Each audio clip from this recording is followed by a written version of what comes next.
Do you have a room in your home that you're over but aren't really sure what's wrong with it? Often when people are restless to redo a room and can't put their finger on the problem, they attack it with a new wall color.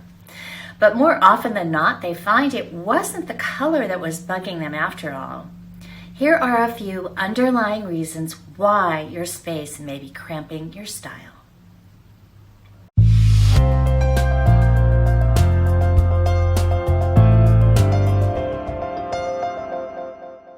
For your room to function optimally, there is no substitute for a carefully thought out floor plan.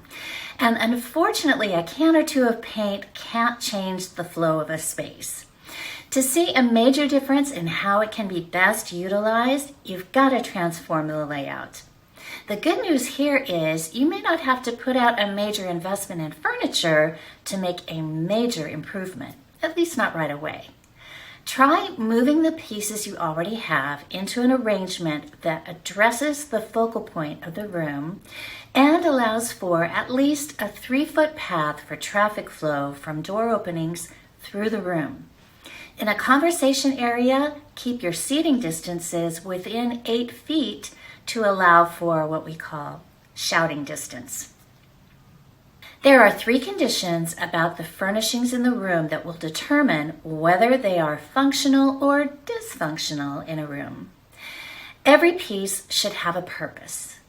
If something is in your space because you couldn't figure out where else to put it, you might consider letting it go. I hate to be so hard-nosed here, but usually a piece that is taking up space without knowing why looks like clutter.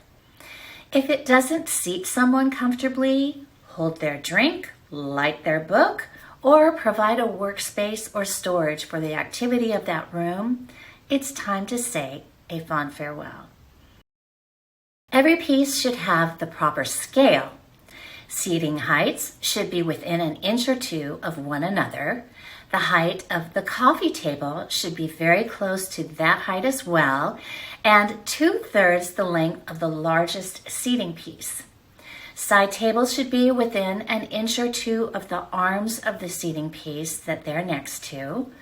Keep your nightstands within an inch or 2 of the height of the bed's mattress also. Every piece should contribute to the cohesion of the design. By repeating colors, patterns, and motifs, you will bring a unifying effect to a space. Everything will look like it belongs to each other.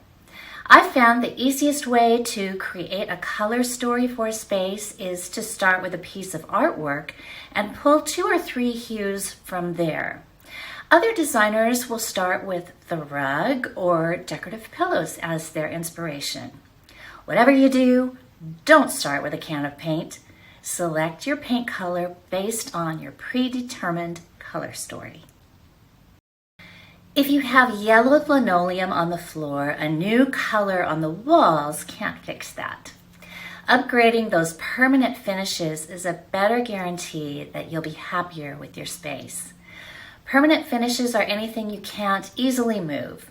Counters, flooring, fireplace surround, ceiling and wall texture, etc. So put your time and effort into replacing fading finishes with as high quality material as you can afford. And make sure those finishes are low maintenance and high performance to make your investment pay for itself. If you're unhappy with a room but unable to figure out why, don't automatically run to the paint store. It may seem like a quick fix, but nobody wants to do something like that over again if they can help it. Start by arranging the layout of the room and purging what isn't bringing purposefulness, joy, or cohesion to the space. Then take a look at your finishes to see what may be dragging you down. Let the walls seal the deal after you've made these determinations and come up with a color story and a plan. You'll get quick results this way and be happier in the long run. If you would like some support designing your perfect happy home, we would love to help. Reach out and let's get to know each other.